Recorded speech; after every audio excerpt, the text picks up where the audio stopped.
This episode is presented by State Farm. Life's full of decisions, big and small, and sometimes you make movie ones you can really stand behind. For example, I was wise enough to stick around through the mid-credits during Ryan Coogler's Sinners, and unlike my co-host Amanda, I got to see a very special sequence with a great Buddy Guy, among other things. State Farm gets it. Making confident choices can make all the difference. That's why with the State Farm Personal Price Plan, you can choose the right amount of coverage to help create an affordable price for you. Talk to a State Farm agent today to learn how you can choose to bundle and save with the Personal Price Plan. Like a good neighbor, State Farm is there.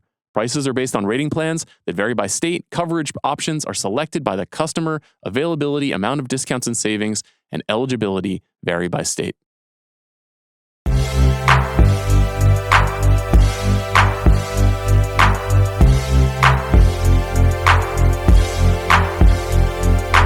I'm Sean Fennessy. I'm Amanda Dobbins. And this is The Big Picture, a conversation show about weapons and Toronto. Way back in the halcyon days of early August, I recorded a solo episode covering one of the year's biggest and most exciting new movies, Weapons, by myself. Well, Sierra and Amanda have seen it now. They're here to talk about it today, as well as yet another mega horror hit, The Conjuring Conclusion, Last Rites.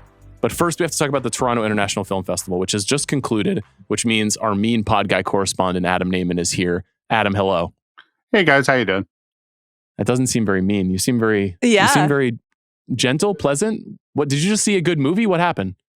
Yeah, I saw an embargoed film. It was good. Okay. The big question on the street in Toronto, and I was asked this 5 separate times, is what is Sean Fennessy really like? Oh no. Oh, wow. Because I quite mortifyingly kept getting recognized from the podcast. Oh, yeah. And then everyone's like, "Oh, you're Adam for the podcast." I'm like, "Yes, this was especially true of the Criterion line. This is the target audience." Oh. So people are like, what is Sean Fennessy like? They also said, "What's Amanda like?" Amanda's very nice. She's great. They're like, "What is Sean like?" They're like, "What does this exterior disguise?" Yeah. And I said, "What you see is what you get." That became my line. An aging, insecure, festering boil on the pox of cinema culture, right?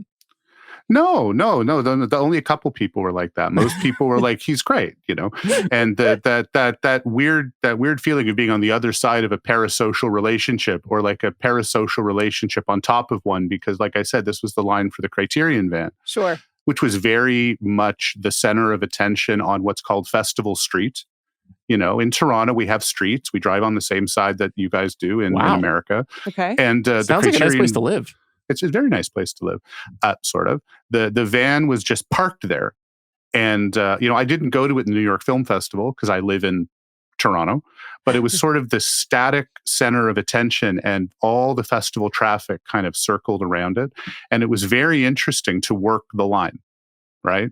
I mean, I got recognized because in Toronto, I guess, I host a lot of events, or people sort of know that I do film stuff. So a lot of people, again, yelling out, they're like, "Big picture, whatever else, what are you going to get from the van?" But I asked people why they were waiting in line, not as a skeptical question, but I'm like, this is exciting. And I got such a beautiful range of responses. Well, what are some, why? The Criterion Collection van has obviously become a thing. We've had it twice here in Los Angeles, outside of Idiots in the Arrow. We've had it at the New York Film Festival. I think they went to Chicago at a certain point too earlier this year. They're traveling the world, and it is a frenzy. And on its face, you can say this is a lot of time to spend to wait in line for a solid but modest discount on Blu-rays and a photograph. And yet, when I was there, I definitely felt a little tingle of excitement. Chris and I had a lot of fun going inside the van. And you are a little bit more skeptical about our mass consumer culture around cinema. Like, what were you hearing, and what do you make of it? Well, there was one guy who was very nice, who sort of, I said, "So what is this?" He's like, "Well, we're crackheads, and this is a line for crack."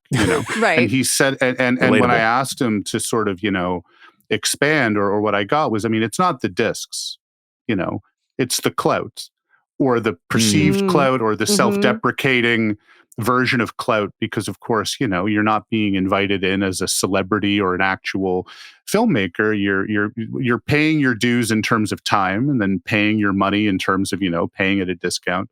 But people seemed very excited. I saw lots of my students from U of T in line. Oh, that's saw nice. people who I recognized from, various TIFF Cinematheque screenings and rep culture in line, skewed very young and, quite enthusiastic. And I thought that not as a festival within the festival, but TIFF is very compartmentalized, and we could do like 5 different podcasts about what TIFF was like this year. Because if you paid attention to certain stuff, it was the most rancid festival vibes in history. And if you didn't pay attention to other things, then less so. But that just sort of seemed to be a space where people were, it sounds so cheesy, but people seemed actually excited about this idea of community. And the skepticism kind of evaporates. I think it should still be there at the end of the day, or at least it deserves to be talked about. But yeah, people were giving up an entire potential day of film watching for what's kind of like just cheek to jowl conversation. And a bunch of different people use that word, and you want to maybe not want to scoff at it, but like we're wired to scoff at that idea of community. And I thought it was really nice. And I thought that seeing people go in and out of the van, clutching their disc was very nice. I got to go in just ahead of the great filmmaker, Christian Petzold. Oh yeah, one of your guys. Certainly one of my guys. Yeah. You starred in his last feature, A Fire. A Fire, yes. I've had to deal with that, particularly with my wife Tanya when we watched A Fire, which is what a guy who goes to the cottage and then doesn't want to do anything, sitting on his laptop. She's like, "Oh look, they made a movie about you, and he looks a lot like you." And I'm like, "This is great. I'm so glad we're together forever." But no, you see Christian Pett. If anything, I'm surprised more filmmakers on the ground didn't go in. I don't have a record of like who had truck time, but you have everybody there. Yeah. Although Right. in a way, celebrities going in was a bit against the on the ground spirit of the thing, because the whole point is this is the truck that you don't have to be famous to go in. But anyway, TIFF shuts down this big drag downtown.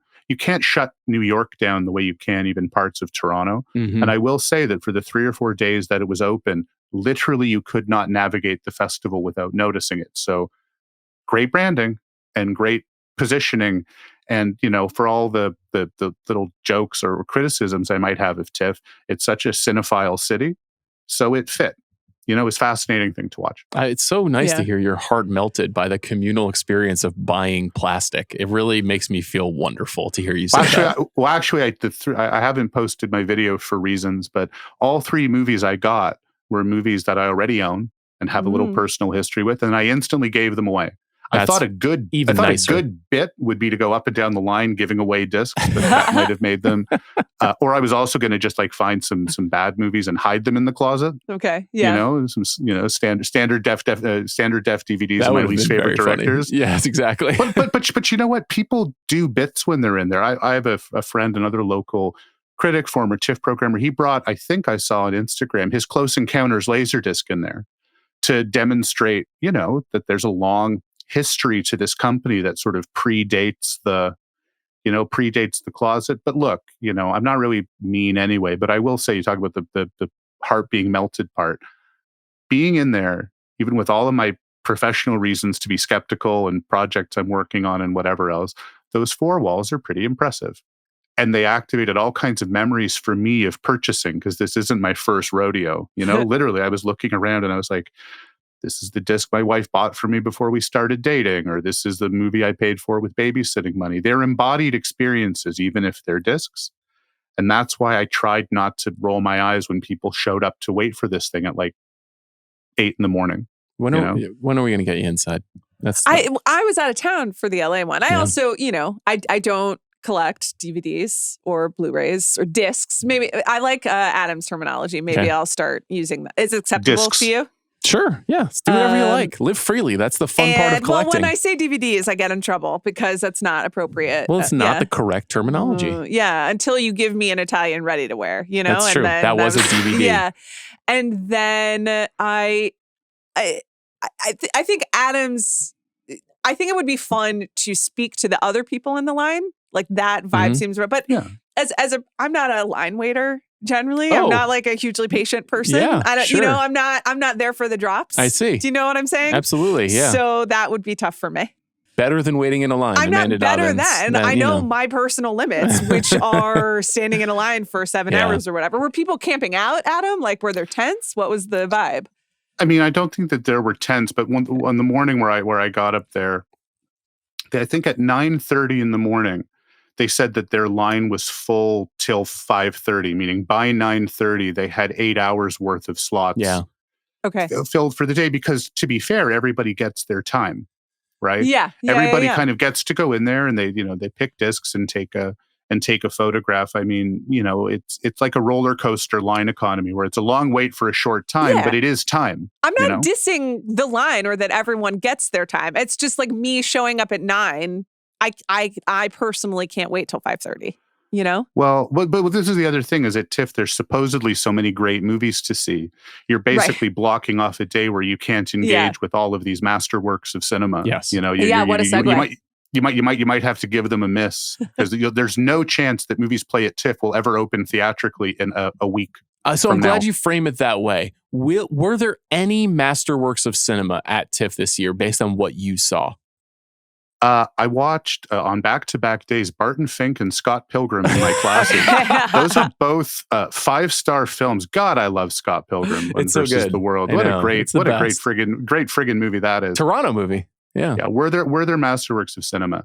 As I put in my Ringer dispatch, I had to tread a little lightly because a couple of the very best films I saw, or the most interesting ones, are not just by Torontonian filmmakers, but friends, and there is sort of this question of objectivity and, how do you be a critic when people I will say that currently Sofia Ramvari's Blue Heron is sitting at first on Metacritic for the fall, above Hamnet. Wow. And Sophie's a good friend. So hopefully there's not grains of salt when I say that's a great movie. I think it's going to premiere in Chicago soon for its American premiere. She's 2 for 2 with prizes. She just won an award in Locarno and then also in TIFF. It's pretty impressive. 2 festivals, 2 big prizes for a first feature. I'm very excited about that film. And then Nirvana, the band, the show, I don't know if it's a masterwork of cinema, but as a movie that gets the equivalent of like the city throwing its panties on stage, that's this movie, because it's the most Toronto-centric movie possible and they're local heroes. And it's premiering like in the shadow of the CN Tower, which they breached in order to film the opening stunt sequence of this movie. I think if I'd seen that movie at midnight with a Toronto audience, then maybe that idea of masterwork of cinema would be in conversation. I mean, for me, there were a lot of really great filmmakers here who I'm always happy to spend time with, and I will spend time with the movies in my head, like Petzold and Claire Denis. Like whether this is their best work or not, I'm delighted to have seen it. And then there was just also an awful lot of like awards season stuff that as I wrote about in the dispatch, I kind of had mixed feelings about. There's one movie that I thought was great, but I kind of want to send it celebratorily for the end. Okay. And maybe you can go through the usual suspects first, because I know you have a list you want to ask about, and now I'm going to get mean, Well, okay. I mean, there's a couple of films that either Amanda or I have seen at the previous fall festivals, Yeah, and of course. then there's a couple that premiered. I don't know. Was there any? I guess you saw Knives Out, the new Knives Out film. I did. Wake Up Dead Man, and it seemed like you liked it. I did. I did. I mean, well, you've been a bit skeptical of the Knives Out films. Well, there's points of skepticism. I mean, I thought the second one buckled under the contradiction of being about disrupting the system while being made as part of a gigantic Netflix deal. Sure. Like there's a sort of cognitive dissonance there. But this one deals with something that seems pretty personal to Rian Johnson, which is this idea of faith. Faith as practiced, faith as commodified. It's a good mystery. I thought the second one was like a very cheerful sort of cheat. Yes. The mystery didn't really appeal to me. This is like an honest to God, crime thriller. It cites and annotates the crime thrillers that it's based on, the locker room mysteries, the hollow body problem that he's basing it on. And it also does something that everyone's commented on. So this isn't like great critical acumen to say this, but like it sidelines Daniel Craig for a long time. And instead you have Josh O'Connor, who I hear people are very into. Yeah. It's so funny to watch you get on the train now. Yeah, we've been here for years. No. I mean, and I haven't seen Kelly's movie yet, the Mastermind, which I hear he's great in too. You're going to love it. I'm so excited. I haven't seen Shocking. it yet. You're going to love it, Adam. Kelly Reichardt's movie is good. He's fantastic in this movie, in Knives Out. I think he's the only one of the three after Ana de Armas and Janelle Monáe, even compared to them, where I'm like, you can hinge this movie on this guy. It's his movie. Oh, that's exciting. He's terrific. That's good news for us. We haven't not been hyping up Wake Up Dead Man too much. But I think the Glass Onion we were a little mixed on as well. It deflated us a little bit. Yeah. Okay. That's a good one. So 2 movies that have gotten, I would say, what ultimately emerged as mixed positive reactions, but maybe more on the mixed side, have been The Smashing Machine and Frankenstein. Which I saw back to back. Okay. I waited in a long line for a public screening of Frankenstein, emerged, went back into the same line for a long line for a public screening of Smashing Machine, and then went home. So they're very much joined in my memory. Which one do you want to talk about first? Because with Smashing Machine, I think I liked that a little bit more than Amanda did. I have a little bit more grounding in the storytelling and in The Rock. With Frankenstein, I think we both were let down by that movie. However, the reception out of Toronto, where Del Toro won second prize for the audience award, and the warmth that is felt for him in the city, I think kind of lifted the spirits of a movie that didn't really play super well at Venice or Telluride. So what do you want to talk about first? Well, he's an honorary Torontonian, Del Toro. You know, Right. he was given the key to the city this summer. That's not a figure of speech. I mean, literally the key to the city. He's driven economy, filmmaking economy towards Toronto for a long time, whether his movies are set here or not. You know, in The Shape of Water, there's a big scene set at the Lakeview Diner where, you know, we've all been there, you know, late night or whatever else. So I feel like the home turf advantage for him is real. And I also think the rhetoric around the movie is hard to resist, which is him saying he's wanted to make Frankenstein for a long time. You know, this is what he said almost every time he's asked, I want to make this movie for a long time. To me, that's the problem with the film, is he's always wanted to make Frankenstein. And he kind of has so many times that by the time he gets right down to it, it's pretty literal. And I found it pretty frictionless. And there's something about the inverse tension between how beautiful the production design is, but how unoriginal the images feel to me. You know, Right. it's like meticulous, but like weirdly kind of unimaginative. And I think all this CG, especially as it blends into things like the production design and the monster design, makes it feel kind of weightless. I mean, I'm on the record as not being a massive fan of this filmmaker who is very easy to be a fan of. So I'm trying to not be too in the other direction, being like, I don't like his movie, so I'm predisposed against this one. I mean, that's the flip side of auteurism, right? There's people who speak to you and you're excited, and there's people who you don't like and you're almost skeptical in advance. I think Jacob Elordi's good. Yeah. I think he's well cast. We agreed on that as well. You know, his performance is great. His performance is great, but there is something about it that is just stillborn to me. It's a frictionless movie. I don't know if you guys were quite as down on it as that, but I wasn't feeling it, and I was feeling it at great length. You know, I'm probably the biggest Del Toro fan out of the three of us, but I thought that was incisive what you said, which is that he's just explored this particular anxiety of like what makes a man versus a monster, and in many other films. And it's fantastic that he was so inspired by the Shelley novel, but it just felt like he was kind of iterating on a stage that maybe he was not suited to somehow, which seems odd because it is the movie he's been wanting to make forever. But like, he has used CGI wonderfully in movies before. Pacific Rim looks phenomenal. Its effects work is fantastic. In this movie, I found it to be off-putting and quite strange. I mean, I was stuck on it in the movie and couldn't really get past the way that it looked and the conflict between the very meticulous, quote unquote, actually handmade production design, and then all the stuff that is clearly from a computer. And I just like, what are we doing? Yeah, that stuff wasn't great. I think that but it did seem like the movie, you know, for the next 3 months got back on track, so to speak, at the festival, which is interesting. Like when you dissect what the effect is of a movie playing multiple festivals over multiple periods of time. Sometimes it can be a disaster and a movie can be DOA out of its premiere. And sometimes it can kind of shift the narrative. The Smashing Machine is kind of an inversion of that right now, where it feels like it got, I would say, mild, warm reception upon its premiere at Venice. Mm-hmm. And then Benny Safdie won the Silver Lion for directing after Venice. But then I got the sense that not as many people were as high on it in Toronto. What did you make of that movie? I mean, I would agree in that the general attitude among people I talked to was kind of mixed, not negative, and certainly not like, you know, just like, no, it's not like people just like, we are not having this. But it's a movie that, and it's impossible to not talk about the Safdie's work together, and there's sort of this built-in narrative of they're each making their solo feature debut. And we're going to be recirculating this endlessly, especially once people get a look at Marty Supreme. So let's just try and stay away from that.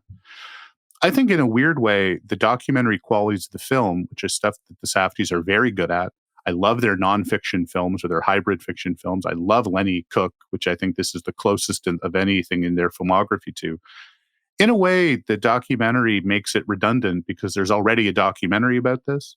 So the replication of like scenes and mannerisms and speech patterns and even like, images from the documentary, it does beg the question of why, other than that, you can do it. What I would say is I think Dwayne Johnson in this movie is better than like Oscar hype criticism. I think it's a real performance from the inside out. But the reality of his performance exposes how phony I found Blunt's performance, not because she's not a good actress. She's a terrific actress, but she's playing nothing. Yeah. Again, And I was so angry, like, oh, the difficult wife.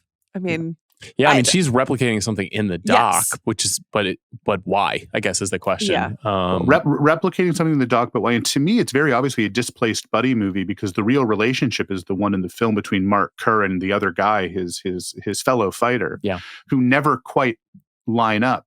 And it becomes very much about these two fighters who we keep thinking are going to meet, and the friendship is going to be threatened. I mean, I'm not to spoil the film, but then how do you spoil reality? Right? If this were a more fictionalized version of that story, that's what would have happened. They would have ultimately met in some magical showdown, but that isn't the kind of movie that Benny wanted to make. It's a really interesting movie. I'm with you completely on The Rock. I mean, it is the kind of thing I've been waiting for him to do for a really long time. And he has been narrativizing that, and he's trying to win an Academy Award by using that narrative. But it was evident 20, 30 years ago that he had a very particular performance style and charisma that could allow him to transform despite having that body and that presence. And he does in the movie.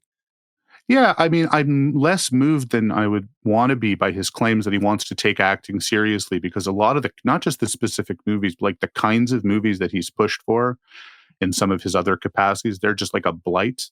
Yeah. Like, it's not just that they're a bad movie. They're just like a cultural blight that he's been a driving engine of. So this whole like come to the light moment where now it's like, oh, I've been prevented from exercising my craft. Because I love some of his very early performances in Southland Tales and Pain and Gain. So I don't believe he doesn't know the difference between a real movie and a not. That's always been my issue, movie. Is I know he knows what's good because he took some chances on interesting filmmakers because he has taste. And that's what's been so frustrating about him for the last 12 years. Yeah, absolutely. But, credit where it's due. I don't know how my friend knows this. I'm not going to say who it was, or I didn't press them. But one of my friends said they've never seen a better performance of someone trying to act like they are not on opioids.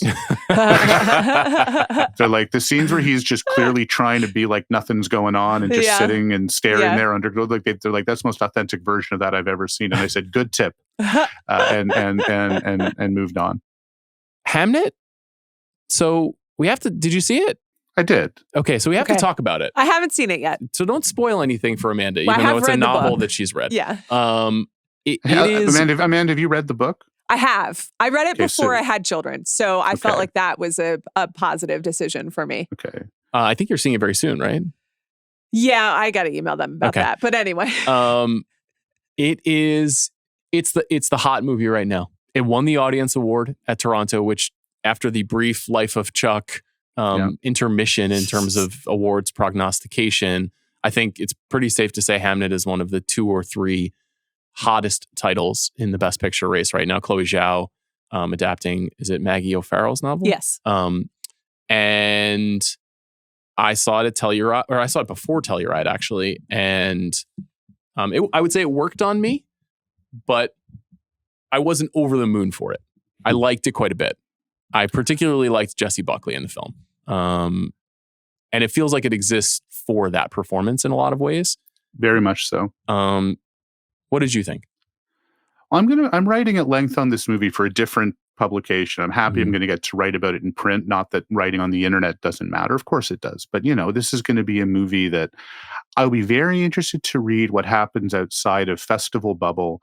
I tweeted the other day something mean, which is that it deserves the People's Choice Award at TIFF as much as, 3 Billboards and Green Book and Jojo Rabbit and all these other movies that live in our cultural memory as great masterpieces, It's pretty much right with them for me. Mm-hmm. But I was also interested in questions of going with and resisting a film, because I'm being very honest. I felt myself resisting this film, and you have to ask yourself, is this something in you and your attitude about a director, a material, or is it sort of something in the movie? Since becoming a parent, I have become and this is 8 years now. Leah's almost 9. I've become a giant pushover for anything pertaining to kids in peril, whatever else. I felt not a thing during this movie, which is not sociopathy, I hope. It's recognizing the difference for me between my experience of parenting before a tragedy, let's say, and the way this movie shows family life before the hammer of history comes down on these characters. I didn't feel that even though it's a period piece and it's stylized and it's Shakespeare's life, like we know all this, I didn't feel anything real was happening. So then the grief of it and the trauma and the power of it did very little for me. And then the movie rallies because Hamlet's a pretty good play.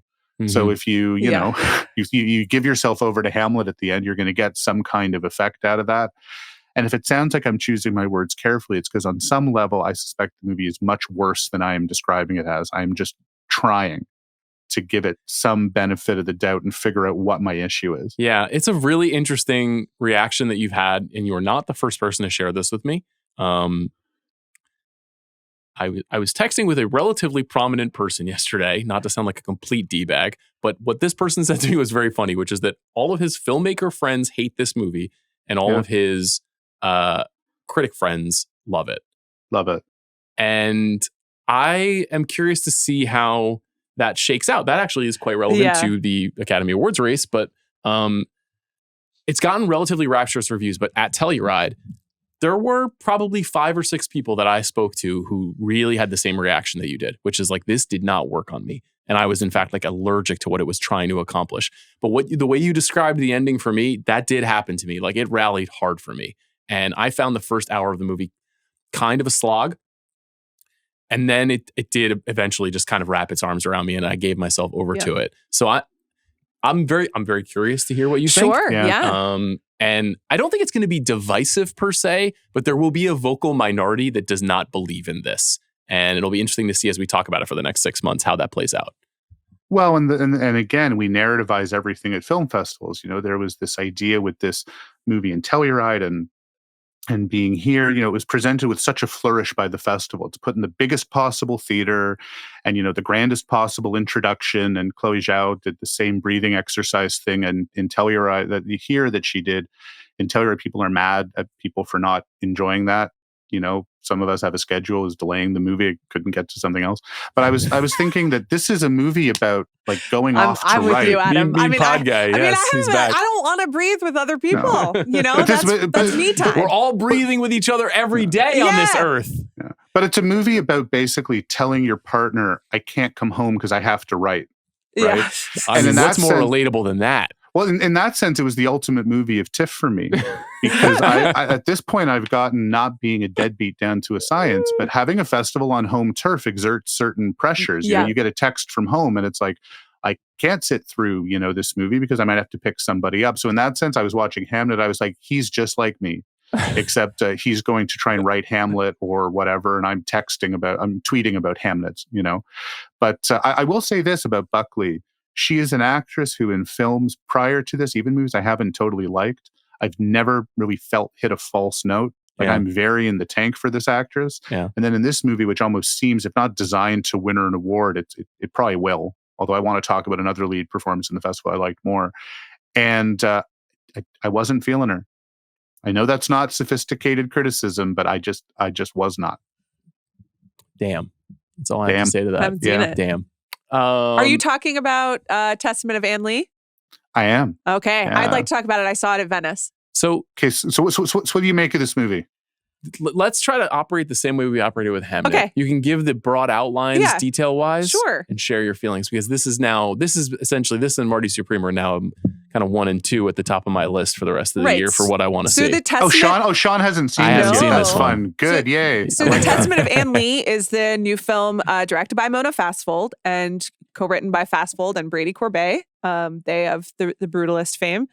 Stars Amanda Seyfried. And is about the founding of the Shaker religious movement in the late 1700s. So I won't spoil anything more except to say that I went in having I admire the filmmakers. I don't always jibe with what they are going for, which, as Adam, you were saying earlier, that Is that a me problem? Is that a film problem? It's good to be aware of these things.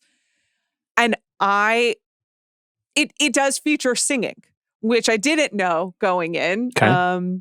And can be a real hit and miss with me personally. Mm-hmm. People just start singing and I can get quite alarmed. I was really taken with it. I thought it was really strange and interesting and working with a lot of the same ideas as The Brutalist, but maybe in ways that to me are more fully realized or at least contained within their achieved within the movie more wholly. I also really liked the amazing performance. I will say I think I saw the first press screening at Venice and I saw more Italian people walking out of this movie than anyone else. So another one that is, that's a problem with old Italian people. But maybe a movie that will be kind of black licorice for some people. But yeah. I really liked it. I'm a big fan, especially in festival season when there's a budget, of movies that are threatening to fall on their face at any time. Yeah. Like that are really kind of taking a risk. And this is like an episode of Drunk History with, Oh Brother, Where Art Thou, diegetic songs. And it's so close to either parody or self-parody. I have this thing where it's often a compliment for me if a movie feels like it almost could be directed by David Wayne, Right. And this movie has that quality, but it pushes through the other side of it and becomes, to me, quite beguiling and strange. And I actually felt some of the emotions dealing with parenthood and loss more acutely in this movie passing than I did in Hamnet, which is a somewhat similar movie to, in the sense of how is someone channeling their trauma, in this case, not necessarily into artwork, but into this kind of abstinence first religious movement where, and this is supposedly, it's not an authentic movie. It's not about verisimilitude. It is a, Oh Brother, Where Art Thou style folk musical. But this idea that this whole movement was founded out of just absolute grief over the loss of these children, where it's like, the only way to be close to God is to take sex out of the equation because the potential attendant loss is too much. Well, right? and one other thing that I think is handled better in this, but we won't spoil it. No, we won't spoil it. And I agree with you. It is handled better in this. Yeah.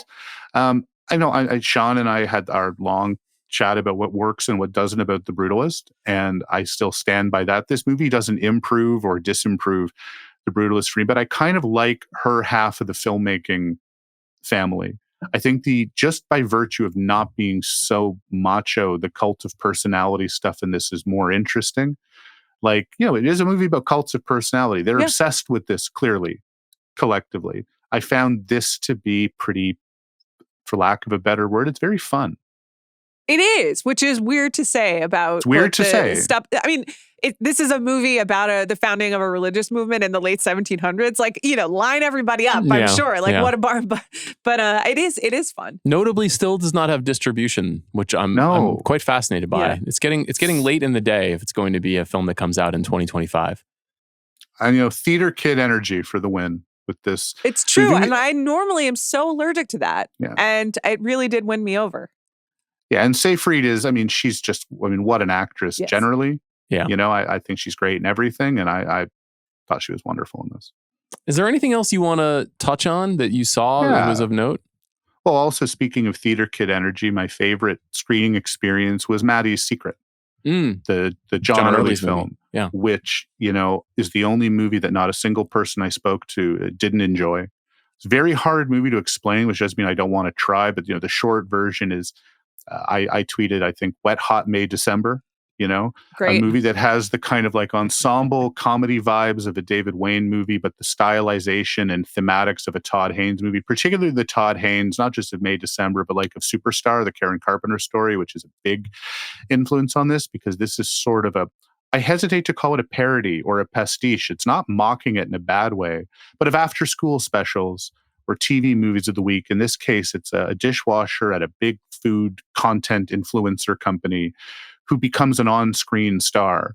And this weighs on her personal life and whether she wants to have a kid. And certainly it reactivates the psychological issues she has related to food. And she is played in John Early called it not a drag performance, but she's played in a wig by John Early, the co-writer, director of the film. And it's a beautiful performance, fully realized character. The whole movie is in quotes, but the whole movie is sincere. When it does get online, there's a scene of Connor O'Malley, who runs the food influencer company, saying something like, "Let's make content," which I think should just become our stand-in answer to everything. Yeah, that's the goat right there, Connor O'Malley. The goat. Well, this is it. People were like, on the first night, there were other things screaming, like, "Why are you going to Maddie's Secret?" And I'm like, this is like Kate Berlant and Connor O'Malley. These are the people I want to see it too. I give a shit about whoever else has a gala. These people are brilliant. It's a brilliant cast, and the tonal control and the formal control of it for a movie that was made very cheaply. They talked about like filming it in John Early's house. It's the same team that produced Rap World, which is a great film. Amazing movie. Yeah. Yeah, no, I think it's really good. And I think it was one of those movies that felt organically like everyone on the ground went to see it and enjoyed it. A lot of people I know were there for the premiere. And then over the course of the festival, I saw people adding it to their website, TIFF, which is this website that helps you share schedules, and I saw people I know logging it on Letterboxd. Yeah, it's a separate use site that lets you schedule it and see what your friends are doing. It's very helpful. Got it. Also to know what to avoid. TIFF. Yeah. TIFF. So yeah, Maddie's Secret, really, really, really good. Great Rex. What are the big? Any huge? I mean, no other choice. Did you get out to that? I did. And I was underwhelmed. It's one of those movies where, what do you mean, no kidding? Yeah, it's okay. The filmmaker's great, but I found it tedious. It's like it's too long. One of those. It's too long. Almost when every shot is perfect, what hits? This guy, he's a master filmmaker, and in this case, I'd be like, because I just, the material, the Donna Westlake material is very pulpy, and this is not pulp exactly. It's like operatic pulp. I'm going to try and write about it at some point. I know people liked it a lot. I would not begrudge anybody enjoying it. It's not like it's badly made. I did like it, but yeah. I do think that it's 2.5 hours, and you can feel when it hits 2 hours and things get a little loosey goosey. On the flip side, there are a couple of set pieces that were very exciting. Yeah, I mean, he has juice as a filmmaker, but this is not a surprise. And I'm shocked that it didn't win anything in Venice, because formally it's obviously very impressive. It won the International People's Choice Award this year, which is is that a new thing that TIFF is doing?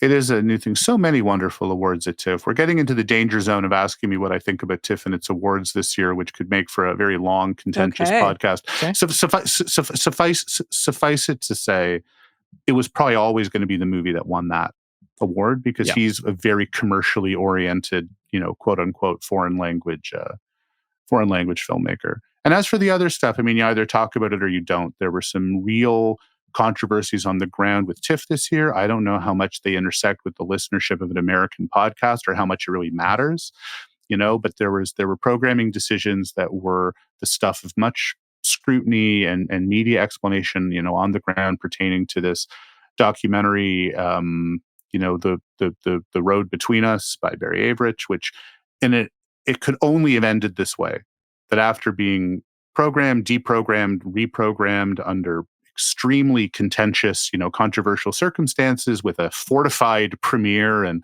unbelievable levels of online scrutiny and protest, it then went and won the People's Choice Award for Best Documentary, which is, like, in a grim way, the funniest possible outcome. This is one of those chapters in TIFF's history that I think will be more legible and interesting in retrospect.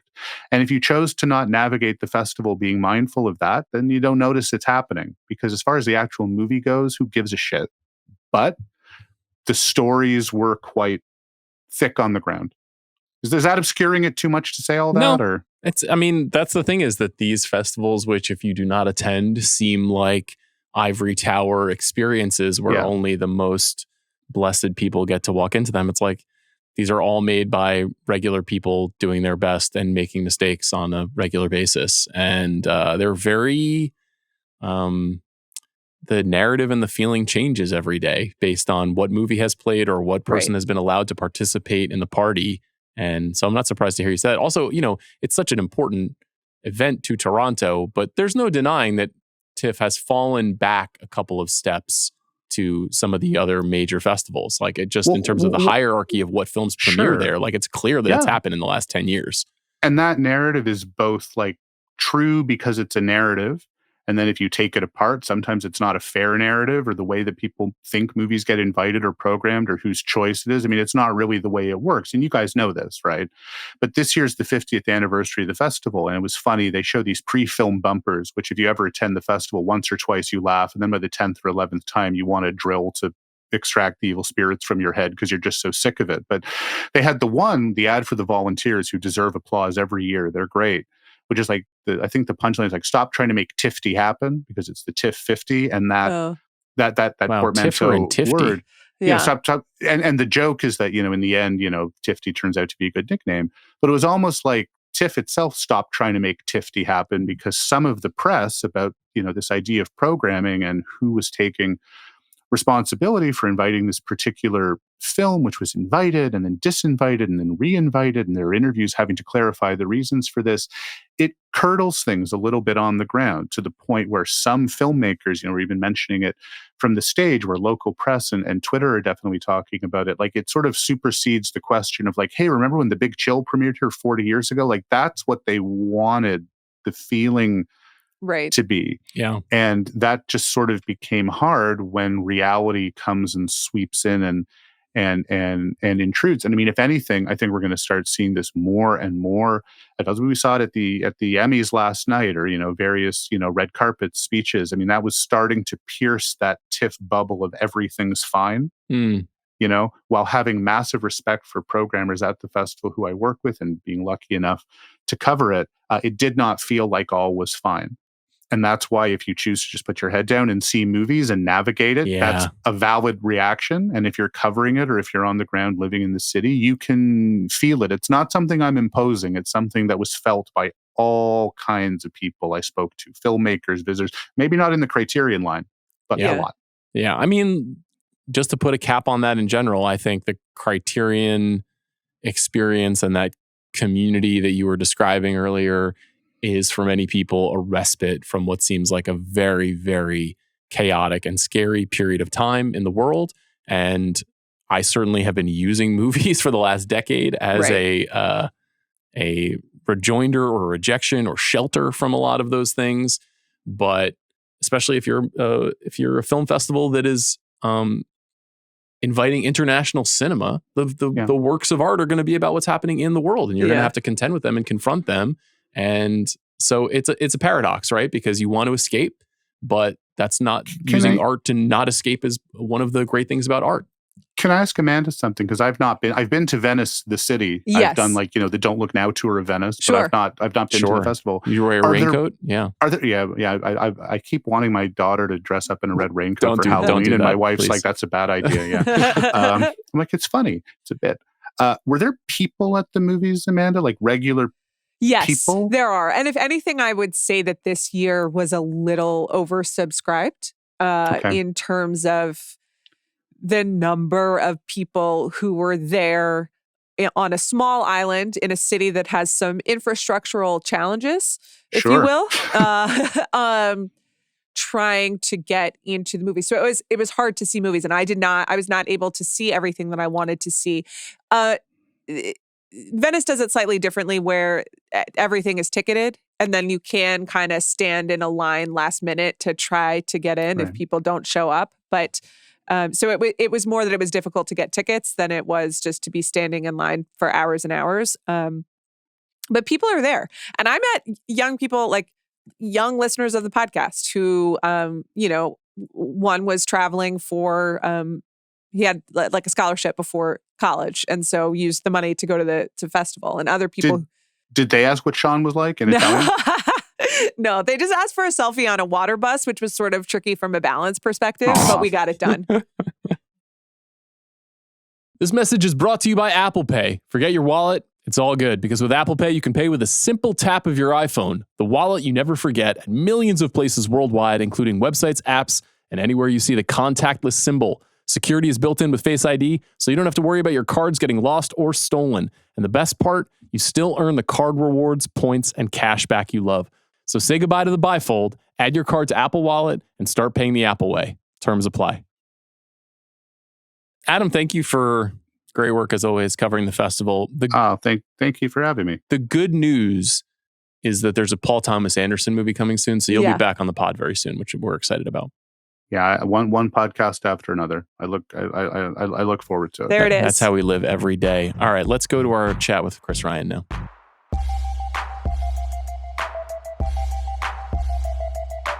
Okay, CR is here. And he's here because an unusual thing happened, which is a movie phenomenon struck. And I picked my head up, and my two pod bros were not here. You guys were on the East Coast. You were alone in the classroom. I was alone, and I was the Alex Lilly of the big picture when Weapons came out. And I did my best, and I had a really fun conversation with Zach Cregger about the movie, but the streets needed to know. Well, they needed to know what CR thought. Yeah. But now the streets need to know what Amanda thinks too. Yeah. It's nothing personal against you, but you're not a horror expert. This was one of the horror sensations of the year. So we're going to talk a little bit about Weapons and a little bit about The Conjuring Last Rites, which is also going to end up being one of the biggest movies of the year because that's just how things are going in Hollywood right now. But CR. Yeah. Zach Cregger's Weapons. What did you think of the movie? Loved it. Seen it twice. The second time, it went from like 4 stars to 5 stars for me, I think. It really, knowing where it's going and knowing how long each of the sections last, I think is just like, it kind of settles your lizard brain while you're watching it and you're just sort of enjoying every little piece. And, the second time I went with my wife and she was like, let me know when I can pee. And I was like, can't. Because I actually can't pick a point where you should be absent for one of these sections. And each time, I kept thinking oh, wait, because she could kind of no, this is the Marcus section. This is where Gladys reveals and all this stuff. So I think that to have something that's such a huge movie and so deeply entertaining and satisfying, that's also something you can pick over and something you can wonder about how to interpret and think about all the different ideas in it. But also it's just an incredibly satisfying movie experience is a really, really big reward. Amanda, the last time we talked about a Zach Cregger movie on this podcast, I had a concussion. You damaged your skull because you walked into a piece of furniture. It was my first day back from leave after nights. So my first day at work after having a child, a pretty emotional, disorienting thing. And then I did, in fact, walk into a pole. Yes. And you were rewarded after that with a scene-by-scene description of Zach Cregger's Barbarian from Chris and I. Yeah. This time around, you saw the movie. I did. Even though you saw the trailer at CinemaCon and said, I will never be seeing that movie. Right. But you didn't suspect that it would become as big as it has become. Right? That was what you had said earlier this week. I knew it was going to be a thing because Barbarian was a sensation and you both were so excited for it, and because of the presentation. The reason that I wasn't going to see it because it was about a bunch of kids disappearing and that's a pretty tender topic at any given time. So because you are hiding children? Not Drake. Or Gladys. But it wasn't because I didn't expect it to do well. But I think we all were kind of wow, 43 million or something is around there the very first weekend. That was a big deal. Especially in August for a movie like that to pop. So there's 2 places to go in this. Well, first of all, what did you think? Oh, I liked it a lot. You did? Okay. Yeah. No, I really liked it very much. I thought it was strange and also compulsively watchable. I want to talk about what it's about and also its resolutions. But yeah, no, this is quite good. Yeah, I get it. It is really, even though it has supernatural elements, and we're going to spoil the movie all the way through here, even though it has supernatural elements, it is basically a suspense thriller for the first hour and a half. I mean, I was thinking M. Night Shyamalan, but more pinned down. Yes. Sort of. It is, I agree with you. But then it goes into some outlandish places in interesting ways. The other reason that I think the movie is kind of demanding some conversation is like it is also potentially an awards movie this year, which is not something I ever would have guessed. Even when I saw it at first, I never really entertained that. And then the way that it has picked up in the culture, it's now available on VOD so people can watch it. But I think it is among the highest grossing original horror movies of all time. And I think it is actually in the top 30 highest grossing horror movies of all time, which is just fascinating when you think about the origins of this movie, which is that it's a movie written from like a place of vulnerability after Cregger's close friend passed away and just trying to get something out that is related to the feeling that he had around that and then find a way to turn it into movie form and then manage to create this bidding war for the movie with the studios. And being the studio that it landed at is the same studio that launched Sinners this year. And so it becomes part of this bigger conversation about what's going on in this genre. But before we get into that, I have no one to blame but myself for this, but I pointed out that some frustration with critics who were asking the question, what is this movie about? Yeah. Or it is not really about anything. And, you know, that's my mistake for being on social media.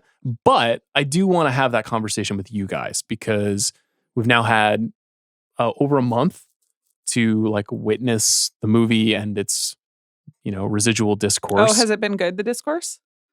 No, it's been very bad. That was sarcastic. It's been very bad. Oh, shit, guys. I don't think the discourse has been bad. I don't think it's been bad. Like, I don't think it's not like it's not toxic. It's just that there's certainly a strain of people who don't like the movie, who think the movie is like thin or doesn't really decide on what it wants to be about. And then there are other people who are like, how many movies do you watch a year? Like, no movies feel like this. Right. Yeah.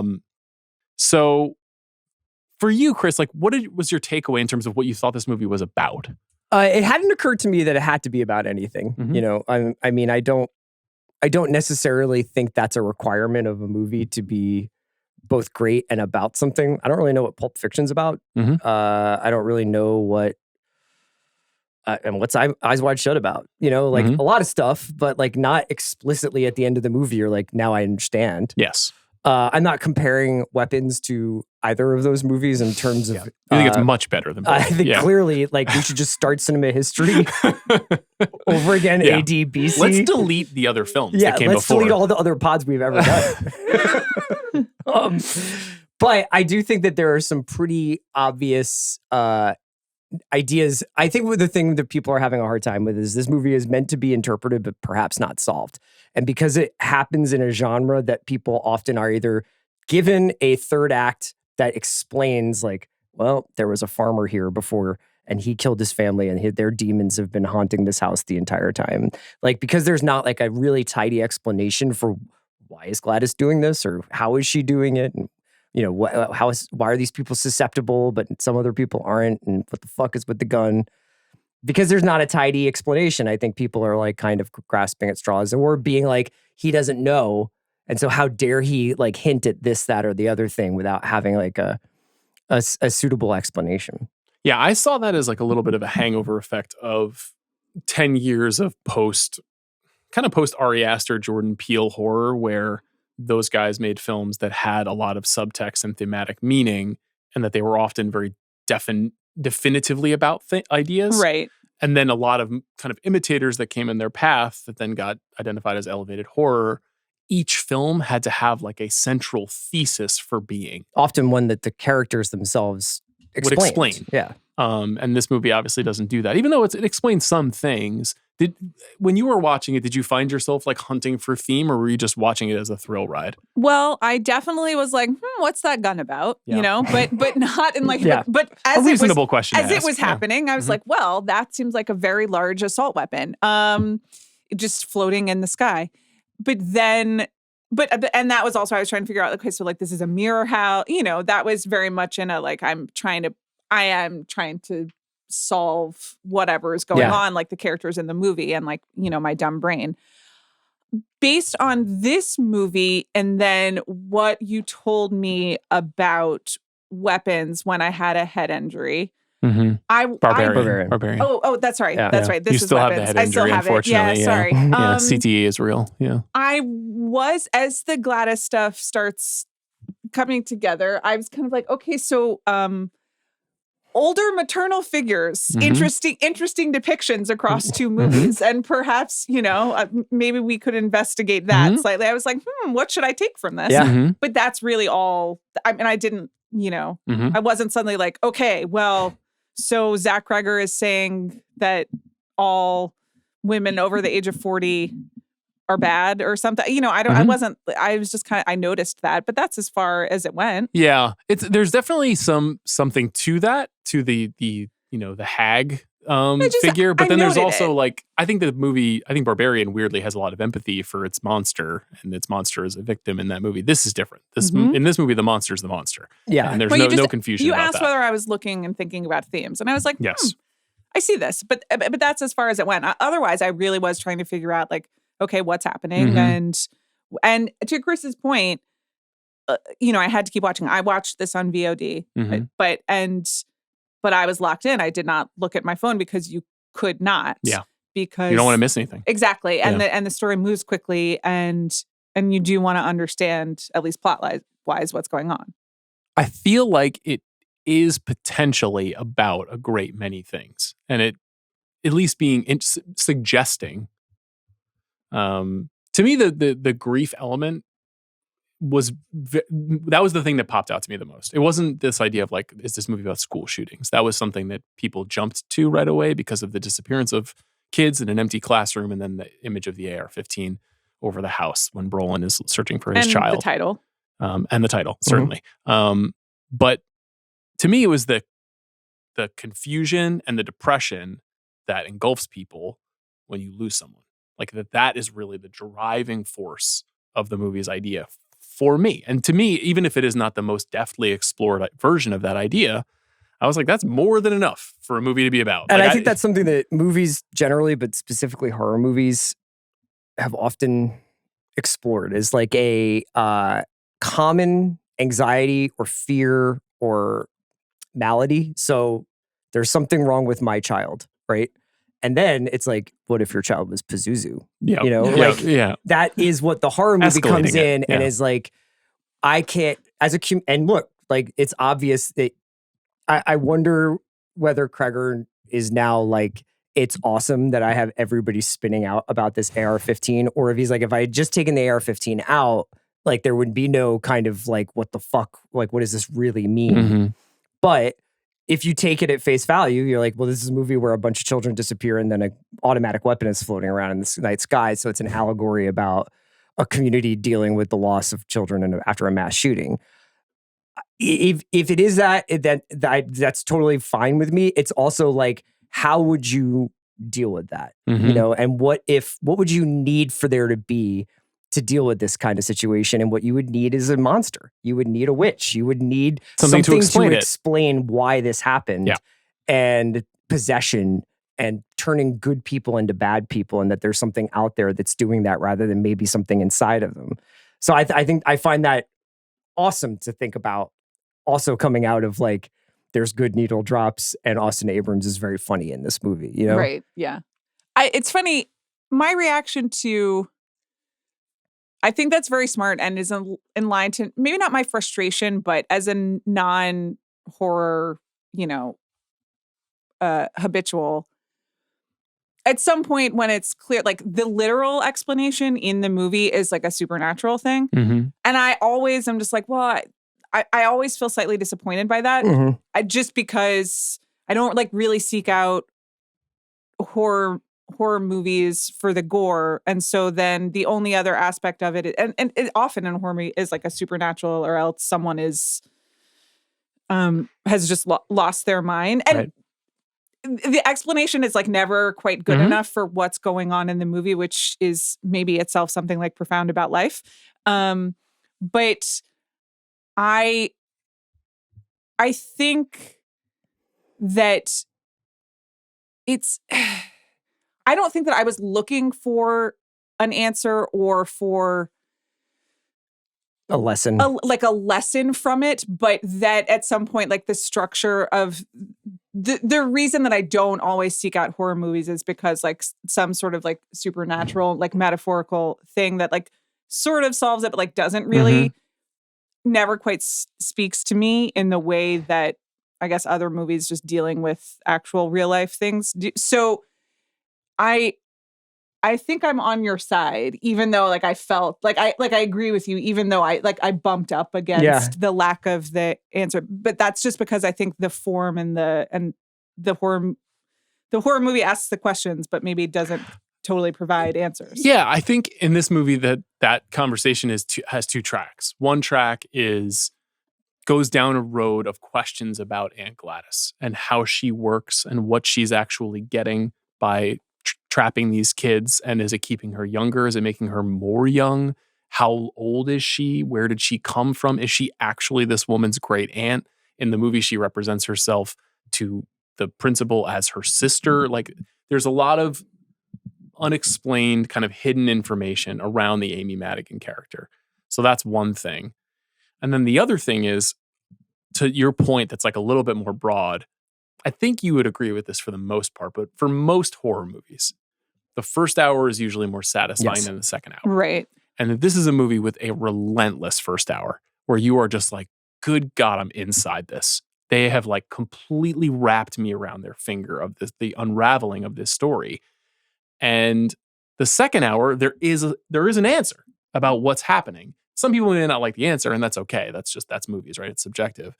But the answer not being something hard-coded into what it means seems to be what is bothering some people about it. Whereas for me, it did the thing that I think a lot of great horror movies do, which is that you get an answer, right? We find out what's happening. It's Aunt Gladys. We actually find out with a lot of movie left that there's a witch, and this witch has trapped these kids, and that she's using them to stay alive, and she's kind of like got this town under control.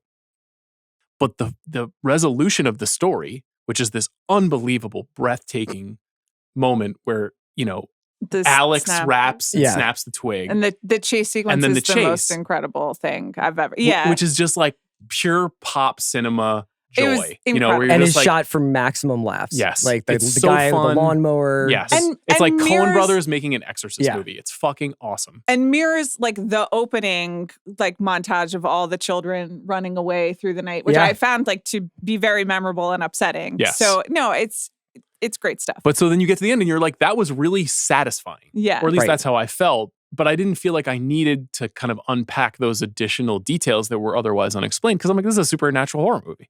He does a lot of things that are really interesting in terms of the narrative organization of the movie, not only because of the chapter kind of like not quite Rashomon where things are massively different depending on who's watching them, but like you just get different pieces of information from different narrators and different POV characters. I thought it was striking to me, you're right about the horror movie first acts are often where the audience sees themselves the most. Because that's the scenarios. You've gone on vacation in the woods. You've been to a punk rock bar. You've been to... you've had nights, I'm sure, where your kids just won't calm down, or whatever it is that the horror movie is picking at. The longer the horror movie goes in, the more it gets further away from the audience, I think, because it's like, well, now this guy's chasing them with a chainsaw. That's never happened to me. My car's broken down before, but I've never been chased by Leatherface. I think that the interesting thing with the way this movie starts is the indescribable happens first. So the first thing we hear is that all these kids have disappeared. It's interesting too, because they also says they never come back, Then most of the beginning opening shots are from behind, like following these people walking into rooms and following all of the like first Justine shots are from behind. Yeah. Which is a very first person shooter trick to put you in the perspective of this person, but it's happening after the tragedy. So I think that almost lessens the effect of it being like trauma porn. You know what I mean? It almost becomes more of a fairy tale as it goes on that way. Zach, my husband, agreed to watch at least the first half with me, which is pretty rare because he will not watch anything upsetting. And he was like, I heard that it's not like scary. Yeah. It's more just upsetting. And I think that's true. But the first hour, there aren't any kills. There's nothing really even, I guess there's some spooky stuff. There's three big jump scares in the movie that all feature Aunt Gladys. It's the two dreams in the basement. Yes. Right? Yeah. And then I guess to some extent the moment in the woods where she's that's creepy as fuck. Which is really a great and amazing shot. Yeah. But particularly Justine seeing her in the light fixture in the ceiling, and then Brolin seeing her in the bed are the two moments really where you're like, in a movie theater at the premiere, I was like, that was fucking scary. You know, like it is using the James Wan like loud bang trick where when they show you the fright, you know, it's using a familiar trick. But when you don't know anything about Aunt Gladys and you see that in a loud and a quiet, dark movie theater, it was very effective. But the rest of the movie doesn't really care about that stuff at all. I mean, it really doesn't use any of those horror movie tools. Yeah. It's really kind of only interested in unfurling what it thinks is good about the story. I think there's also a lot of like, am I supposed to laugh or be scared here? Like when Alex's mom comes out of the house with the scissors. Yes. And walks up to the car and Justine's sleeping and you're like, is she going to kill Justine? Right. Is she going to kill herself? Like what's going to happen? Well, when the back door opens, everybody in the theater was like, it was really good. It's like, that's like that moment that gets described by the great cinematographer William Fraker often talks about this scene in Rosemary's Baby where Polanski has him like move the camera so that everybody has to crane their head around the door jamb to see. And he's like, everybody in the theater at the premiere just like move their head to the right. It's like little tricks like that are amazing. There's one other idea that this did not occur to me, but I love it as something that this movie could be about, which is just the way that older people just overlook what's going on with their kids and all kids in communities, and that they don't really are not attentive enough. And also that Gladys represents an older generation that is vampiring younger generations and using, like, siphoning their life force quite literally to stay in power. To sit in that 3-bedroom house. Yes. And that is, I thought, a smart reading, a cool way of thinking about the movie. Again, I don't know if that's what something Cregger was thinking about specifically, but you could feel that. That interpretation makes a lot of sense to me. I spent a lot of time trying to figure out parts of this movie, and then I like let it go, where it was like, what is it about the characters who Gladys basically like indoctrinates over the course of the film that makes them vulnerable to her powers versus Justine, who I guess is really the one who is impenetrable, you know, and even though she's gets her hair cut and everything, she is never snapped as into a sort of acolyte of Gladys. Right. And I couldn't really figure it out. There's something obviously childlike like about Marcus, the principal, who's like a Disney adult who's watching, like, eating kids' food basically the entire those hot movie. dogs. Yeah. 7 hot dogs, you and Phoebe, could you do it? I think they cut them in half. So I bet. Do they? They're pretty small hot dogs, aren't they? I thought they were 7 full hot dogs on a tray. Yeah. It was, so. I mean, it was I beautifully can't do presented. I honestly shouldn't. You should shoot. 2 is like my limit. It's a lot. 2 Yeah. is a lot. How many hot dogs could you eat? I mean, 3 if like pressed to, you know? Cool. But I think that 2 is probably I best. did after when I saw it the second time, and I was at the supermarket afterwards. I hit up some Pepperidge Farm for the first time in a long time. Nice. Because I got some Milanos. Oh, yeah. Quality cookie. Mark is very inspirational. Just like it's about me, you know? Is there anything to well, one other idea that's in the movie is about sobriety, which I thought was kind of interesting, which is that in the weapons font, we see the AA symbol, you know, the triangle inside of the circle. And, you know, we know that Alden Ehrenreich's character is in AA. We know that Justine reluctantly is very reluctantly. Justine is a drinker. There's some James is a meth addict. Yes, there's a drug addict who's trying to get money any way he can so they can get more drugs. Again, these are not like, they're details about characters that help you understand the world that they live in. It's not a thesis about addiction or recovery or any of those ideas, but it's there, and it does, you know, is Justine's relationship to alcohol dictate whether or not she's susceptible to the witch or not? I don't think there's any clear line of logic there, but it is the kind of thing that gets you thinking.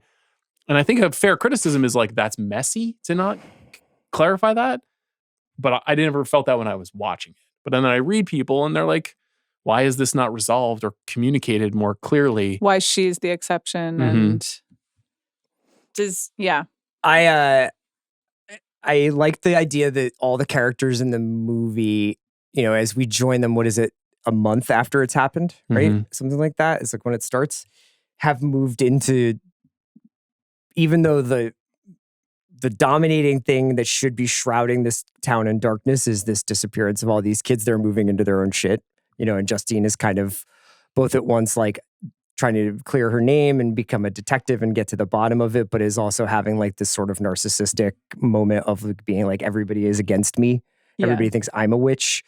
I mean, that to me, the biggest plot hole is, ma'am, leave the town, but I understand it's a classic horror movie. Like, don't go down there, but like, don't go to the meeting. Well, one explanation I think for that is that she's already been like let go from one job as a teacher. And if she leaves another one, then she might have trouble getting a third job. That was my interpretation of it. And that if she's kind of like, I have to stay here to teach, and then she gets put on leave. But I don't think she would be able to let it go though, because I think she's somebody who's either like, I'm on it.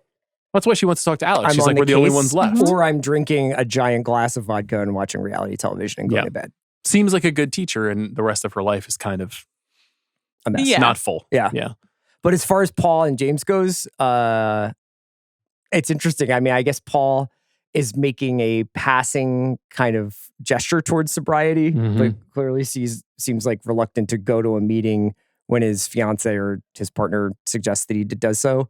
And then James, in some ways, is kind of like the most naked character, but I don't know. What did you make of the Austin Abrams character in this movie? Is he there for comic relief? Is he there to have like to move plot along? I mean, a bit of both. I think he's there to like represent a certain kind of like real life concern in communities, that like when you're looking for explanations for problems, you'd be like, it's the drug addict's fault. You know what I mean? And the way that cops would be distracted by your local junkie and not really getting to the bottom of bigger problems in communities is son of a police officer over here. Like there's something to that. There's something to the way that time is spent in law enforcement, and whether or not it's adding up to a greater good is like, that's a provocative idea. I don't know if he's fully exploring it. It's another piece of the puzzle in this Magnolia by way of Hereditary movie that he's constructed. Aunt Gladys. Let's talk about her. So I told this story on the pod. When I saw the movie at the premiere, Cregger brought Amy Madigan on stage before the movie. Oh, did he really? And he said, now I'd like to introduce my dream come true, Amy Madigan. And I was like, Amy Madigan's in this movie? I was like, I haven't seen Amy Madigan in a movie in like 10 years. Yeah. And when she came on stage and was the last person introduced and everybody was clapping, I was like, seems like she's what's going on like, here? Yeah, a big deal. And you're an hour plus into the movie, and I was like, where's Amy Madigan? Yeah. And then she shows up and she's unrecognizable. And I think for most people, they won't recognize the wife from Field of Dreams right away. Right. The woman who gives the, profound speech about literature in the high school gymnasium. And I think this is just a crazy good horror movie villain performance. Yeah. And she's very, very scary. And you immediately want to know more about what she's trying to do, which is the sign of a good villain in my mind. Like, what is the motivation? Where is it coming from? How does it work? Right. All the tools. They do a pretty good job of explaining that too. I mean, she's made up like a terrifying clown, which is, very smart. And also just the colors are used very well in what is otherwise like a very pretty muted. Yeah. Yes. Good She's point. actually I didn't notice this the first time, but she's in the opening couple of minutes of the movie where there's a shot from behind Alex as he's given a Coke and they're interviewing, and then they do like a kind of like, you can see the red wig in like a quarter of the frame. Her side. And I didn't notice that the first time around. Yeah. It's interesting that she is only truly seen in that way by Alex, the kids, presumably, and Marcus, who is childlike in his own way. And like, there's almost like this, she scares me because I'm a kid and this is how I imagine she looks kind of way. But when she's like later in the film, when she's like just wearing like her braid and is like drinking braids are so creepy. drinking the stews or whatever the fuck she's doing, she looks so much different. But like to these kids, she looks like this grotesque kind of redheaded clown figure. It's very, very chilling. Now, was it when I was in Telluride? I was talking about how the supporting actress is a weird and possibly weak category this year. And you can see him. It's a good story.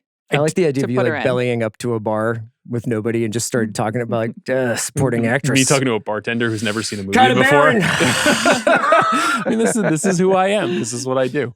But yeah, it's not the most robust category. And Penny for your thoughts. this is, her career is a very interesting one, and she's given a lot of great performances and seems like someone who's very well liked. I think a lot of people think of her and they think of the not applauding Elia Kazan moment at the Academy Awards with her husband Ed Harris because of the House Un-American Activities testimony that he gave, and just being a very ethical and politically minded person. Mm-hmm. Yeah. And she's done a lot of good work, but like I said, just Gone Baby Gone maybe is the last big movie that I remember her being in. I guess she was in Scott Cooper's Antlers some years ago, but really it's like Places in the Heart, Female Perversions, Field of Dreams. 80s and 90s was really a sweet spot for her. I'm sure that she did. You would know that better than me. But now when you Google Amy Madigan, one of the first images you see is Aunt Gladys. You know what I mean? Like this is going to end up becoming one of the signature roles for now, of her she career. seems to be having a blast with it. I'm really happy for her. I mean, she's really wonderful in this movie. You think any other Oscar potential, having seen it now? I mean, it's very well made. It is upsetting to a lot of people. Below the line, I don't know. Something like this would have to have some like up top support in order to, I think, really make it into some of the guild categories. And when is the last time a like big budget horror movie was in the best picture conversation? Probably Get Out. Yeah. Okay, so it's like every 10 or 12 years. Yeah, it could happen. I hope Sinners in this are nominated for Best Picture. I think that would be really good. Yeah, I mean, this is one of the conundrums of this year, and that the campaign, Warner Brothers, I guess, announced, DeLuca and Abdi announced that they would be mounting campaigns for Sinners, Weapons, and One Battle After Another. And it's very hard for movie studios to campaign for more than 2 movies, let alone 1 movie. And I would imagine that Weapons is the little sibling relative to those two, because those 2 movies have big potential as Best Picture candidates and all that other stuff. In a different year, in a softer year, I think an original screenplay for Weapons is not out of the realm of possibility. Yeah. It's now contending with Sinners in that same category. Right. You know what I mean? Where it's like, would they really nominate 2 horror movies for original screenplay from the same studio? Maybe they would.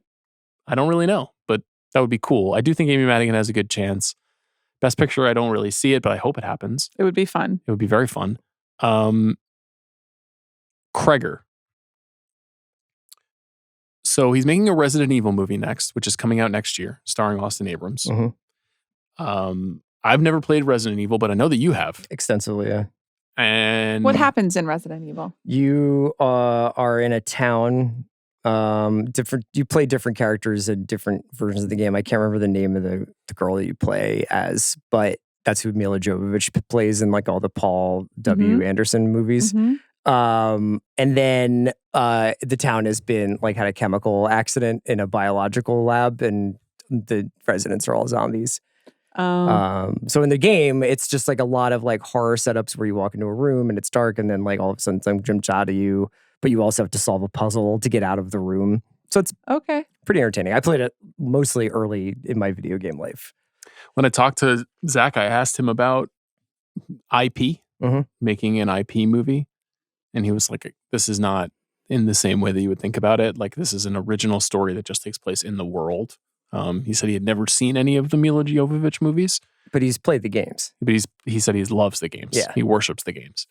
To me, this is the way. This is the way. If we have to make $80 million video game adaptations, this is the way. I don't know if the movie's going to be good, but it's like turn your IP over to someone who's like, I have an idea for this. I have my own vision. Alex Garland is doing it with Elden Ring. Phoebe Waller-Bridge is doing it with Tomb Raider. Is that true? Is that officially happening? Sophie Turner is playing Lara Croft. It's good casting. And Death Stranding, A24 is going to adapt that game with, I think, Michael Sarnowski, who directed Pig and A Quiet Place Day One. Mm-hmm. I pledged to get into video games. Oh my God. Okay. On the Ringerverse. You with did. Mal and Listen, Van. You want to play Elden Ring? It takes like 100 hours to play Elden Ring. Yes. And your family and your screens. I don't know how I'm going to do it. Yeah. We're going to start with Fortnite.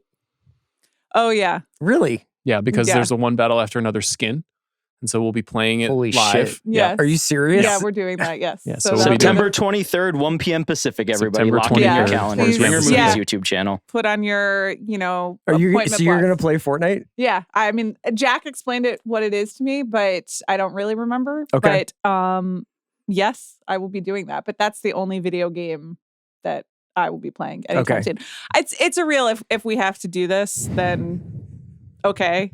And I hope you guys have fun. If it's because comic book movies didn't start out this way, where it was like it's the realm of auteurs. And I wonder how long this era will last. But while it's happening, I'm happy about it. But I'm a little bit like this for you, the way I feel about Greta Gerwig doing Barbie and then Narnia. And it's like, what if instead Greta Gerwig and Zach Cregger just made their own movies? I said almost exactly that to Zach, and he was like, "Don't worry, my next thing is original. I've already written it, and I'm really excited about it." And it's listen, a sci-fi movie. I don't. And he also said that another movie that he's very excited about that he wrote took place in Gotham. He didn't say that to me, but he did say that. Okay. He did say that. Yeah. I mean, that's fine. People should do whatever they want, I suppose. I don't really want to watch video game movies, just like I don't really want to play video games, but that's fine. They're making Devil Wears Prada 2 and, Wuthering Heights with Charlie XCX. So I'll just be in my corner and you be in yours. My corner is in the Conjuring house. Okay. So it's still the same house? No, well, we're in Pittstown now. Ed and Lorraine, it's the same house. They're still storing all of the evil objects. Inexplicably keeping all the demonic possessed objects from the previous Conjuring movies in their own home. So they relocated them to a new... No, they live in Connecticut, and they have house. like a basement of so they still live there? Yes. But movie is not about them? Yes, no, it is about them. This is apparently. So why did you say it's a different house? It's a different haunted house. The house that they are de-haunting is they different. live in the same home, but there's a new family that is haunted. In each of the Conjuring films, it's a new family or a new group of people that are haunted. And Ed and Lorraine Warren, who are paranormal psychologists, need to go explore and solve and defeat the evil force that has taken over this family. The Conjuring Last Rites is the new movie, reportedly the final movie in the Conjuring franchise. 0% chance of that happening. It's the 9th Conjuring movie. Yeah. If you can believe that. 9?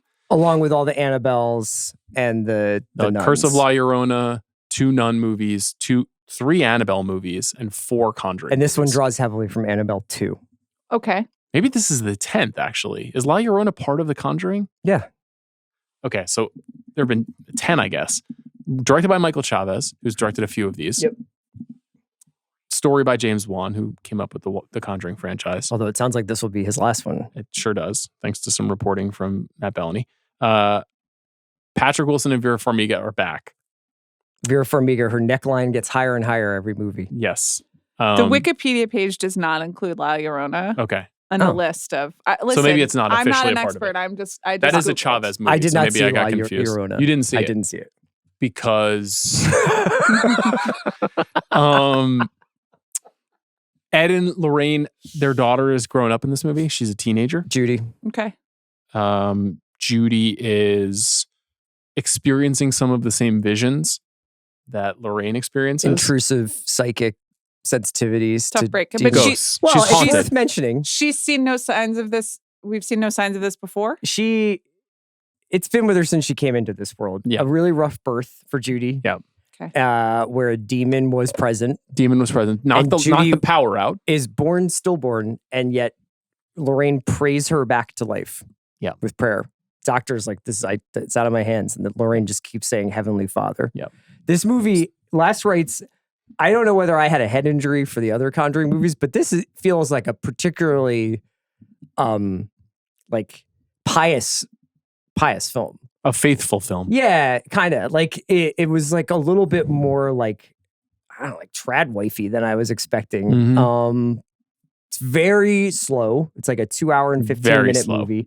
And I would say like the first 90 minutes are just kind of like, will Ed and Lorraine take this final case or not? So it's a long time getting to the place where we are getting. And are they not taking it because it's got a bad ticker? Life? Yeah. Oh, Yeah. they're not. It's not that they're worried about their daughter. I think Lorraine is starting to worry about that, like a but she's not work-life technically situation. a Ghostbuster. It's Lorraine and Ed are still like, that's the family business. Yes. Judy. I don't even know what Judy does for work. She met a guy. Yeah. And he wants to marry her. But And he she's wants a to get their teenager. blessing. No, she's 20 20s. something. Yeah, she's in her 20s. Okay. And It's also 1986, you know? Yeah.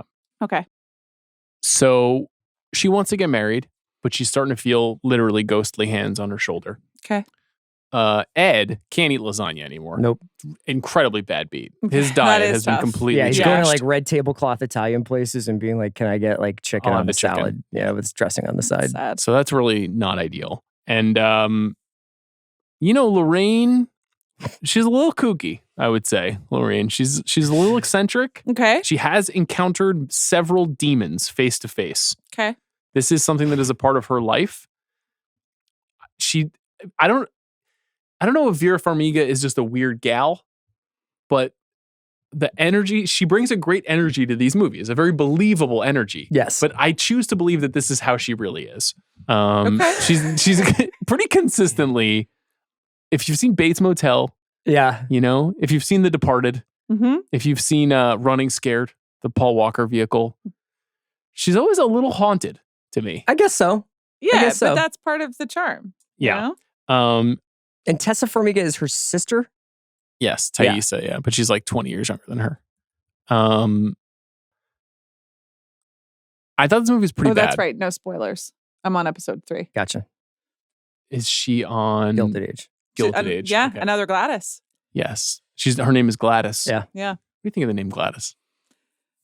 It wasn't on my list, and this Weapons is sort of like maybe a setback if it gets some international. Okay, but I think it's a nice name. There is a world where you could say Aunt Gladys is actually Gladys from Gilded Age. Just she keeps replenishing herself. Incredible take. Yeah. These are both Warner's properties. Yeah, so there we go. This is going to be great Put that in your news video game. for Paramount. It would be dope Yes. if the last shot of Gilded Age ever is just Aunt Gladys like popping up on a train. I you know? mean, the Aunt Gladys prequel writes itself. Uh, Conjuring Last Rites, not very good, and it is incredibly successful. Okay. It opened to $80 83 million wins? Yeah. over the weekend, which That's is the a third lot of highest money, horror yeah. movie opening of all time. First of all, movies are back. Have you guys heard about this? Yeah, we have. Yeah. $83 million over Mike in a and Pam September just breaking weekend? us off with hit after hit. Yeah. 7 consecutive $40 million openings for the Like studio. Good for Timberland them. in 2000. You know? And will one battle after another make $40 million? God, I hope so. What They're do you working think? What do you hard. think? They're Just working predict really, it. really hard. This will air on a Monday, On a the Mon- 9th, on Okay. the 15th. Well, they're So- pushing all the premium formats pretty hard. Mm-hmm. All of that's sold out, at least Yep. in Los Angeles. They're Do you have, selling it. They're selling it as an action movie. do you pretty have much. your tickets? Going with him to the City Walk. Oh, I guess I'm not going, huh? When's he going to see it? No, it's a good point. It's a good point. Tough break for me though. If anyone listening has a spare Wednesday night ticket to One Battle After Another, I'll buy it off of you. Yes, it will. I believe in Leo, and Leo is pounding the pavement. Leo is out here. He is leaving Oasis early, but he is That's 'cause he's talking gotta to get people. sleep. I know, I'm sorry that's right. about No, that. it's Yeah. okay. Yeah. Yes, just fist bumped Yeah. inadvertently. That was beautiful. I was just last rates real quick. Yeah. So Conjuring movies, I go for 2 reasons: jump scares and production design. Mhm. Like, they do a nice job where the second one is my Well, that's favorite. why I asked about the house. I was Yeah. like, that's a nice house. Until all the demons. Well, the second one is in England. The second And one's in then England. The second one It's is very beautiful. cool. It's set in the 70s, and it's Yes. kind of like The second one in is a coal fantastic. town. The first two are both, I think, very good. Yes. Okay. And then, I actually, if I remember, I think I like one of the nuns. I'm not a big fan of the Nun films. But this one, it just takes way too long to get going, and there are 17 characters, and you're like expected to care about any of them, and you just don't. Like, there's 8 people in the haunted house. Let me ask you a question. Are you scared of mirrors? No. I mean, I don't need that many around. What if You know? your in-laws But gave no. you a very heavy wood carved mirror with 3 creepy babies carved into them? Well, that my had a mother cracked... is actually going to try to do this at some point. Like, I think maybe the fact that I live in Los Angeles and she lives in Atlanta has like smoothed this out. Uh-huh. But like, I definitely slept in some like great aunt's, tiny wood carved bed, and there are like definitely angels carved, and it has like a matching. And one day your mom's going to be like, your bed is ready? Yeah, she's gonna be like, when are you gonna pick this up? Like, when is it for you? And it's really very, very creepy, and it has a mirror, but it's not like an old timey mirror. Okay. Well, there's a lot of, I would say that the scares don't really work in this movie. So Agreed. There's a new creepy doll named Susie who does some cool shit, but it's kind of like they play the same note over and over. This mirror is a portal to Demon Land. And then Annabelle makes an appearance. Spoilers. She does. But as like Five Nights from Freddy, the doll. Like big Annabelle shows up. This is probably not landing. Is Annabelle the one that claps, or is that the Babadook, or what's going on? Our friend Gilbert Cruz used to do that to me in the office of New York Magazine like 15 years ago. That's the only reference I have. Which one is it? It's not. That's not Annabelle. Annabelle doesn't clap. Does the Babadook have the clap? Babadook. Yeah, Babadook. Okay. Yeah. I think that the problem with this one is that they just never get like a really scary thing. I guess it's like scary-ish when Judy is possessed, sort of. But yeah, there are spoilers for the Conjuring Last Rites. I know we were trying to preserve. I really wasn't, and I don't care that much. It's been out for 2 weeks at this point. There is a family that has been murdered in this house, or in this mirror. Smurls. The Smurls. Yeah. As SMURLs. Yeah. And family of 8 intergenerational four daughters. Yes. Yeah. That is being haunted. Yeah. But then the family that has been murdered is like a farmer and his living mother on and what his used wife. to be farmland. That was who's in the mirror. The mirror is a farmer and his wife and his wife's mother. Okay, and so then the family of 8 just have the mirror. They just have the mirror and they in look the at house. the mirror. Yeah, and then bad things the mirror is brought back to like them. the mirror is brought into the home because the mother-in-law buys it at a swap meet as a confirmation present for the oldest daughter. Haunted swap meet is a really good idea for a movie where all the objects of the swap meet are haunted. That would be good. Let's do that. It would be called Devil's Flea. Yeah. And there's like a guy who's like, all I do is so. No, it's Devil's Bargain. Oh, Devil's Bargain. Yeah. There you go. Bargain. And we follow a guy who's just trying to get cool hipster t-shirts. Yeah. Yeah. But instead is being chased by Shaker Furniture. Right. Yeah. He accidentally buys an unopened box of 1987 Topps baseball cards at a swap meet, but the cards are haunted. Yeah. Oh, and then they all come to Dale life. Come to kill him. Yeah. Kirby Puckett Yeah, hit him in that's the head. with exactly bats. right. Ken Griffey Always Sr. comes back to Kirby slashes his Puckett. throat. Yeah. Chris Sabo just slicing his head open. Last Rites, wasn't that scary. Okay. I'm sorry. It's okay. I'm ready for them cool to that it's retire the Warrens. We've also now Yes. far outpaced however legitimate or illegitimate, like we are now turning the Warrens into like Joseph and Mary, bringing peace to the demon land. Like they are just like the Ghostbusters, and like the media is like, oh, it's Ed and Lorraine are here, and it's like they can retire. Ed's heart can't take it. Judy, I don't know. Do you want to see more Conjuring movies with Judy and Tony? not really. Do you wanna see Mia any more- Tomlinson played Judy. She was fine, I thought. Pat Wilson. What a run. Scream King. Truly. What a run for this guy. He figures prominently in another film coming out this I'm fall. very excited to talk about it. He's great. He's And when very he funny in shows that up, movie. It's very, very exciting. It's a great sequence in that movie, which we He won't is spoil. married to Carolina from Succession. He certainly is. She is in this new Jude Law, Jason Bateman show. Fun, great to see her back on Interesting. that's screen. exciting. That's a television show, you It's say? called Black Rabbit. Black Rabbit. Okay. Pat Wilson. Just a box office king. Mm. Hit after hit for the guy. I hope he got to buy that brownstone in Brooklyn for real. I assure you he did. Yeah. But I hope that's what he picked. He got some It's a profit great- participation. I think he's done pretty Great well between Brownstone. Conjuring and Insidious. Yeah. That's it. Any closing thoughts, Chris? Warner Brothers, I mean, they did it. What's the next best, most viable genre after horror right now in the theaters? Most viable genre. The Warner Brothers story this year has been a story of elevating horror or playing to the cheap seats. Was Final Destination Bloodlines Warner? It was. Yeah. It was. That's the new line. Kids movies? Yeah, I think that's right. Movies for children? Bring them together. Yeah. And that's what Weapons is. That's what I want to do. That's what's so beautiful about Weapons. You know, it's a fairy tale for adults. Sierra, thank you very much. You're welcome. I want to say thank you to Adam Nayman for his work on this episode. Later this week, we have a 25 for 25 coming. Oh, that's right. No spoilers on that. And then after that, we have a very It's the special... Curse of La Llorona. No Curse of La Llorona didn't make the list. Why is that?